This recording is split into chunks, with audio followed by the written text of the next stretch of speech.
तो सभी बच्चों को राम राम। मैं हूँ Sonu Vishwakarma, chemistry faculty CSP। तो आज हम रेस्ट पार्ट स्टार्ट करने वाले हैं आपका इसका एटॉमिक स्ट्रक्चर का। जैसे कि हम लोग पिछले लेक्चर्स में हम लोग ऑर्बिट एंड ऑर्बिटल्स तक बात कर लिया था, तो आज हम स्टार्ट करने वाले हैं आपका क्वांटम नंबर। क्या स्टार्ट करने वाले हैं? Quantum number. किसके बारे में स्टार्ट करने वाले हैं? Quantum number. तो बेसिकली देखो, क्वांटम नंबर एक तरीका हो गया, ठीक है, कि हम लोग उस एटम्स के जो ऑर्बिटल्स में जो शेप्सल्स होते हैं उसके बारे में इंफॉर्मेशन निकाल सकते हैं, इंफॉर्मेशन दे सके, इंफॉर्मेशन निकाल सके। इसमें लोग जानते हैं कि ऑर्बिटल्स का शेप हो गया है ना, फिर आपका साइज हो गया है ना, ओरिएंटेशन हो गया, ठीक है, फिर आपका डायरेक्शन। तो ये सब हम लोग को देखने को पता चलता है, ये सब हम लोग देखने को मिलता है। क्या क्या देखने को मिलता है? ऑर्बिटल्स का shape, size, orientation and direction को देखने को मिलता है, ठीक है। तो देखो, जो क्वांटम नंबर होते हैं वो चार तरह का होता है। पहला होता है प्रिंसिपल क्वांटम नंबर, दूसरा एजीमुथल, तीसरा मैग्नेटिक एंड चौथा स्पिन क्वांटम नंबर। तो जैसा कि जो प्रिंसिपल हो किस पे डिपेंड करता है? साइज पे, एजीमुथल शेप पे, मैग्नेटिक ओरिएंटेशन पे, और स्पिन क्वांटम डायरेक्शन पे डिपेंड करता है। स्पिन क्वांटम डायरेक्शन पे डिपेंड करता है। और सबको एक एक करके हम लोग डिस्कस करेंगे कि कौन सा कैसे वर्क करता है, कौन सा किसके बारे में ज़्यादा बेटर पढ़ना है, किसके बारे में ज़्यादा बेटर समझना है। तो सबसे पहले जो प्रिंसिपल क्वांटम नंबर है आप लोग पढ़ चुका है, N, KLMN, ठीक है। तो उसी तरह से देखो, एक एवरेज है डिस्टेंस का जो इलेक्ट्रॉन न्यूक्लियस में होता है, जैसे रिप्रेजेंट करता है साइज ऑफ इलेक्ट्रॉन। जैसे हायर वैल्यू लार्जर साइज, ठीक है, एनर्जी ऑर्बिट होगा, इंक्रीज होगा। जैसे total number of orbit 2 and 2, 2 and 2, तो नंबर ऑफ इलेक्ट्रॉन ऐसे शेल्स हो गया। ऐसे आपका KLMN, ठीक है। अगर मान लो K है L M M N, K हो गया 1, L हो गया 2, M हो गया 3 और N हो गया 4। तो उस तरह से इसको फिलअप किया जाता है, उस तरह से इसको फिलअप किया जाता है।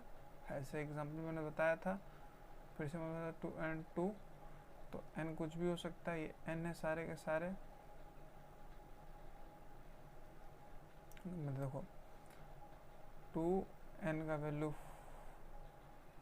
इंटू 4 की पावर 2, तो क्या हो गया 2 इंटू 16 6 to 32, तो ये हो गया, ठीक है।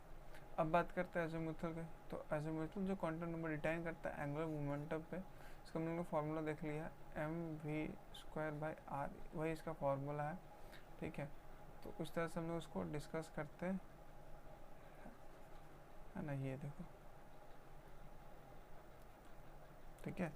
उसके बाद हम लोग किसके बारे में पढ़ेंगे? उसके बाद हम लोग पढ़ेंगे मैग्नेटिक क्वांटम। लेकिन उससे पहले हम लोग थोड़ा सा और जान लेते हैं किसके बारे में? एजीमुथल के बारे में। किसके बारे में? एजीमुथल के बारे में जान लेते हैं।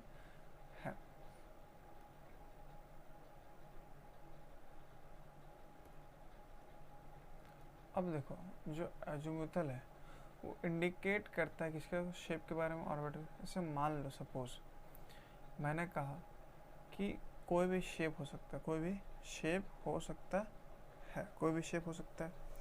तो कैसे शेप हो सकता है? उसका कुछ तरीका होता है, उसका कुछ तरीका होता है। अब देखो, मैंने कहा था कि KLMN, KLMN, KLM और N, KLMN और N।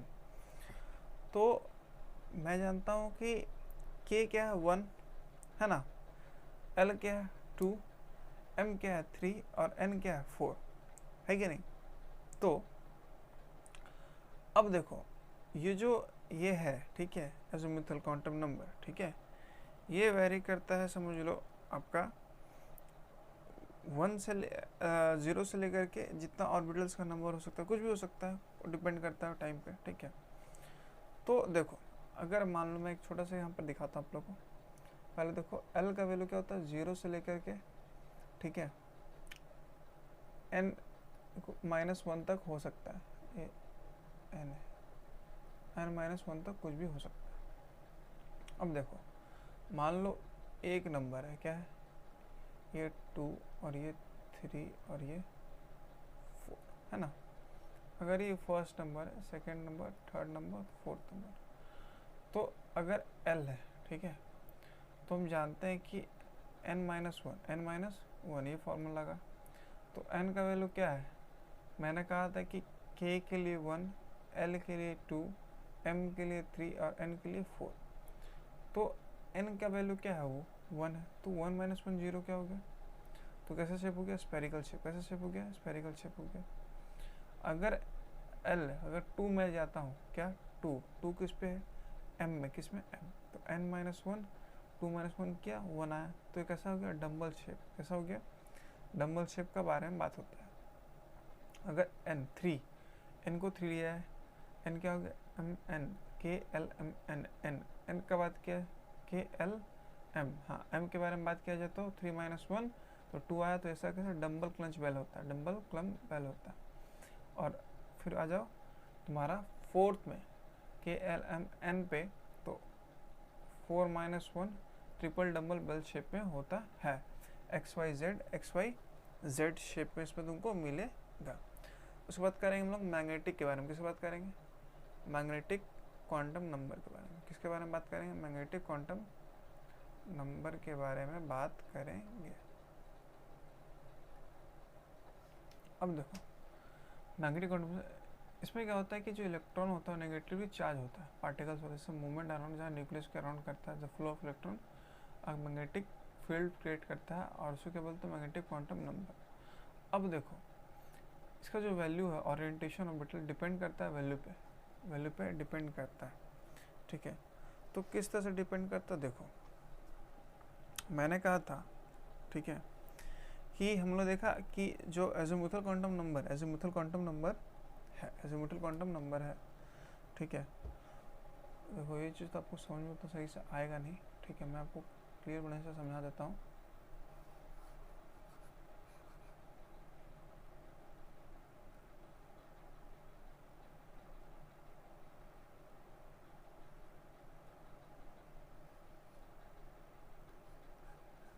अब देखो एल का हमने वैल्यू निकाला था ना जी, L = 0, L = 1, L = 2 और L = 3 निकालते हुए हम लोग अभी आया, इसमें क्या था, एजीमुथल। अब देखो मैग्नेटिक स्पिन में कैसे डिपेंड करता है, m = 0, m =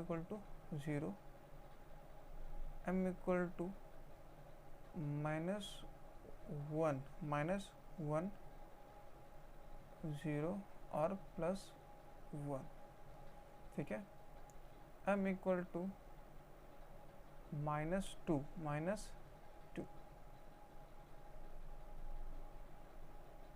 -1 0 +1, +2, ये हो गया इसका। अब आ जाओ m में, फिर से इसमें, तो ये -3 -2 -1 0 पलटे +1 +2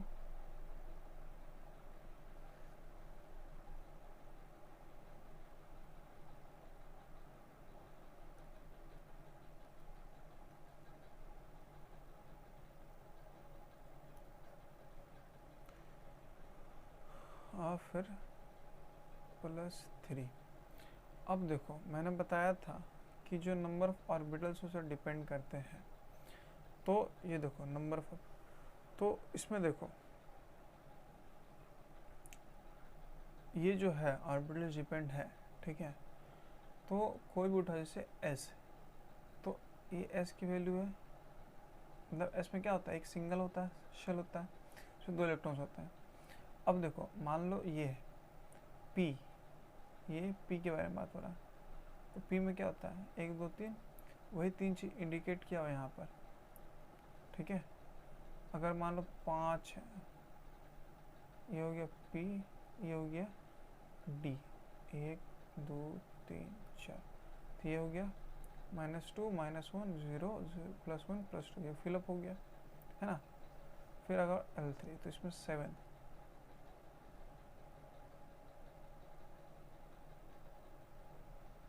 1 2 3 4 5 6 है ना।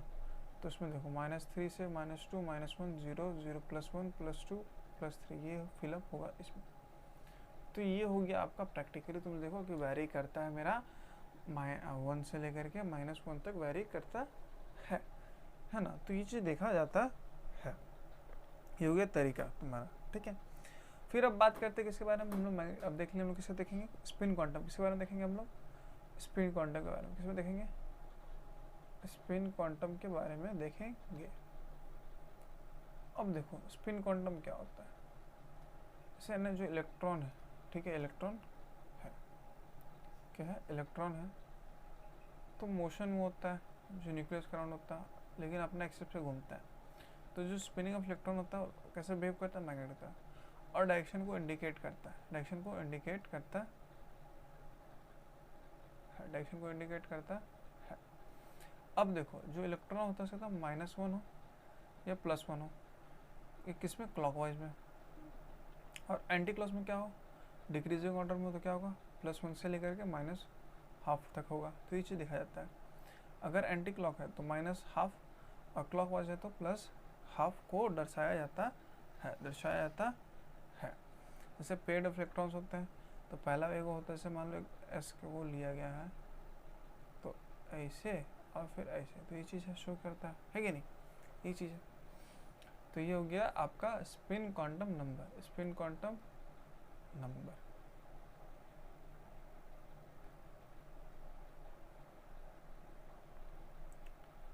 ठीक है, जो मैंने आप लोगों को रूल्स बताए थे, देखो फॉलो हो रहा है यहाँ पर, तो ध्यान देना कि अगर ये नॉट परमिटेड है, क्योंकि मैंने बताया था कि इसका रूल है आप एक साथ नहीं भर सकते हैं, अलग अलग ही परमिटेड है।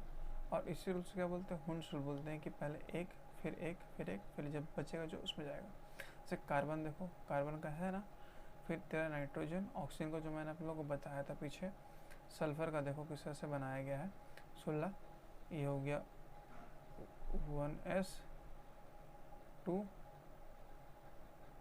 ये हो गया 2s2, ये हो गया 2p6, ये हो गया 3s2, ये हो गया 3p6, है ना। तो देखो ऐसे पहले भरा है, फिर ऐसे सारा को भर दिया गया, फिर इसमें भराया गया, फिर इसमें भरा गया। अब देखो इसका भरने का तरीका, एक सही से तरीका तो मैं दिखाता हूँ आप लोगों को कैसे भरा जाता है। अब देखो कंस्ट्रक्शन कैसे होता है।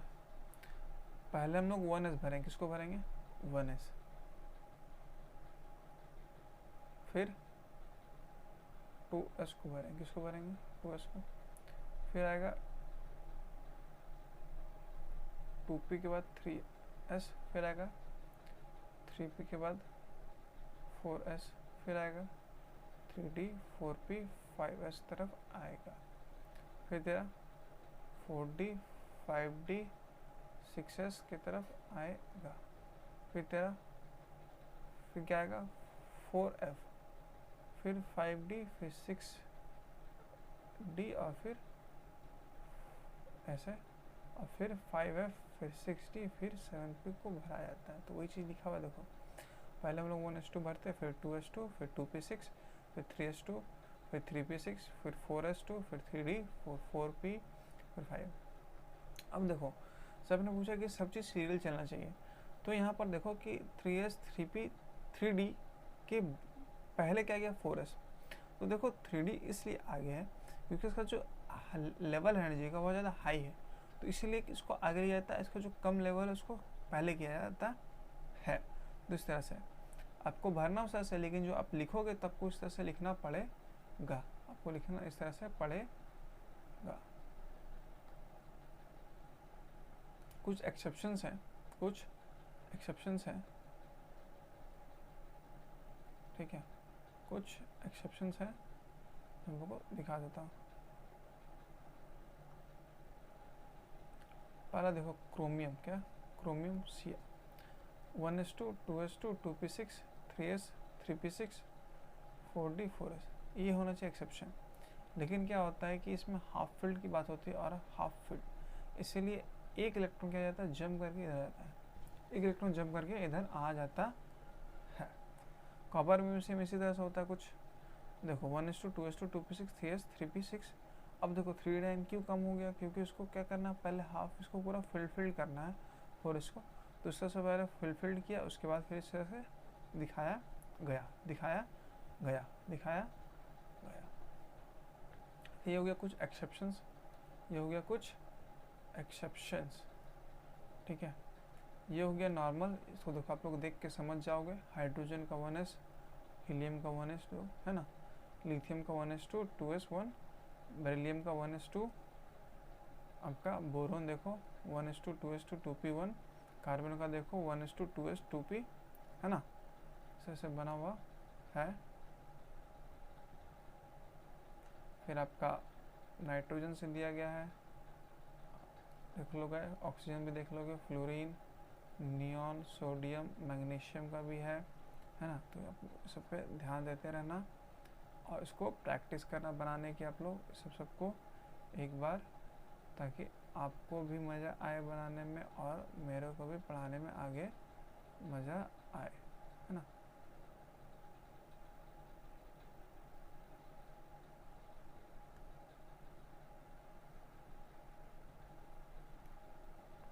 एल्युमिनियम का देखो, सिलिकॉन का देखो, फॉस्फोरस का देखो, सल्फर का देखो। अब जो मैंने आप लोगों को रूल बताया था एवफ रूल, उसी तरह से सारे रूल्स में सब देखो बन रहा है, सब बन रहा है। क्रोमियम मैग्नीशियम है ना, मैग्नीज क्रोमियम सब उसी तरह से बने, सब उसी तरह से बने कि तो आप लोग सब उस पर ध्यान देते रहना, सब लोग उस पर ध्यान देते रहना, ठीक है। आपका जिंक तक करा दिया गया है, जिंक तक मैंने इसमें लिखा दिया गया है 1s2, ठीक है। इस पर ध्यान दे देना, कोशिश करना खुद से बनाने का, समझ गया होगा तो, और नहीं समझ आया तो उसको देखना, नहीं समझ आया तो उसको देखना, ताकि आपको और बढ़िया से समझ में आ जाए, और बढ़िया से समझ में आ जाए। अब देखो हम लोग कुछ बात करते हैं आइसोटोप्स के बारे में। किसमें बात करते हैं, आइसोटोप्स। अब देखो आइसोटोप्स क्या होता है कि इसमें डिफरेंट एटॉमिक स्ट्रक्चर होता है, डिफरेंट एटॉमिक स्ट्रक्चर होता है, लेकिन सेम एलिमेंट होता है, सेम एलिमेंट होता है। देखो बेसिकली आपसे पूछा जाएगा कि जो आइसोटोप्स होता है उसमें क्या होता है, एटॉमिक नंबर क्या होता है, इक्वल होता है टू ईच अदर, ठीक है। और एटॉमिक मासेस क्या होता है, डिफरेंट। एटॉमिक मासेस क्या होता है, डिफरेंट। एटॉमिक मासेस क्या होता है, उसमें डिफरेंट देखा जाता है। एटॉमिक मासेस क्या देखा जाता है, डिफरेंट देखा जाता है। तो आप उसको बताओ कैसे कि हाँ ये चीज़ है वो चीज़ है, ठीक है। तो हम लोग को एग्जांपल दे देता हूँ ताकि आप लोगों को समझ में आए, बढ़िया से, ताकि आप लोगों को समझ में आए। ऐसे मान लो ऑक्सीजन, ठीक है, ऑक्सीजन, ऑक्सीजन, ऑक्सीजन का एटॉमिक नंबर कितना, 8 8 8 है ना, ऑक्सीजन में कितना 8 है। लेकिन अगर बात किया जाए कि इसका मैंने क्या बोलता है कि जो मासेस हो क्या, वो डिफरेंट है, मासेस क्या है, डिफरेंट। तो किसी में 16 है, किसी में 18 है, किसी में 17 है, तो क्या हो गया, चेंज हो गया, एटॉमिक मास क्या हो गया इसका, चेंज हो गया, एटॉमिक मास चेंज हो गया। तो सेम केमिकल एलिमेंट है, केमिकल एलिमेंट तो सेम है, लेकिन डिफरेंट फॉर्म में, डिफरेंट फॉर्म में है। तो इसको क्या हो गया, इसका आइसोटोप्स हो गया, इसका क्या हो गया, आइसोटोप्स हो गया। वहीं अगर इसका बात किया जाए कि इसमें क्या एटॉमिक मासेस सेम है लेकिन इक्वल टू ईच अदर, मतलब इसमें क्या है कि जो है एटॉमिक नंबर क्या है वो डिफरेंट फ्रॉम ईच नंबर, उसमें क्या इक्वल था लेकिन इसमें क्या अलग है, इसमें क्या अलग। तो इसका देखो एग्जांपल, इसका क्या एग्जांपल हो सकता है, थोड़ा सोचो, ठीक है। बहुत आसान से एग्जांपल से आराम से समझ में आएंगे आप लोग को, ऐसा कुछ हड़बड़ाने की ज़रूरत है नहीं आप लोग को। तो उतना टेंशन भी मत लो, उतना टेंशन भी मत लेना, ठीक है। अब देखो इससे मान लो इसका निकल, निकल है, ठीक है, और Zn, निकल और Zn। इसका एटॉमिक कितना है, 30, इसका कितना है 30, और निकल का कितना है 28। लेकिन अगर इसका बात किया तुलना तो 64 है एटॉमिक मास। तो इस सब पे डिपेंड करता है। इसका एग्जांपल है, इसमें क्या डिफरेंट केमिकल एलिमेंट्स होता है, इसमें डिफरेंट केमिकल एलिमेंट्स देखा जाता है। ठीक है, अब देखो इसका एग्जांपल देखो आइसोटोप्स का कुछ, ड्यूटेरियम और हाइड्रोजन है ना, ये देखो ड्यूटेरियम और हाइड्रोजन। तो इस तरह से देखा जाता है, कुछ एग्जांपल से इसका जीता जाता है। तो आप लोग ध्यान देना इस पर।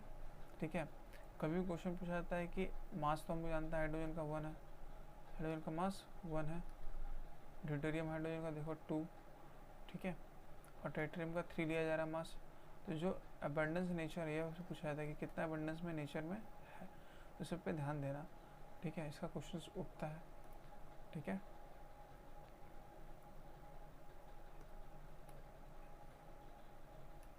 फिर देखो ये तो हमने देख लिया। देखो ये भी एक तरह का आइसोटोप्स का एग्जांपल्स है, तो उस पर ध्यान देना। ये देखो 2 isotopes chlorine 17 same atomic number, लेकिन मास नंबर क्या है उसका डिफरेंट है। मास नंबर क्या है उसका डिफरेंट है।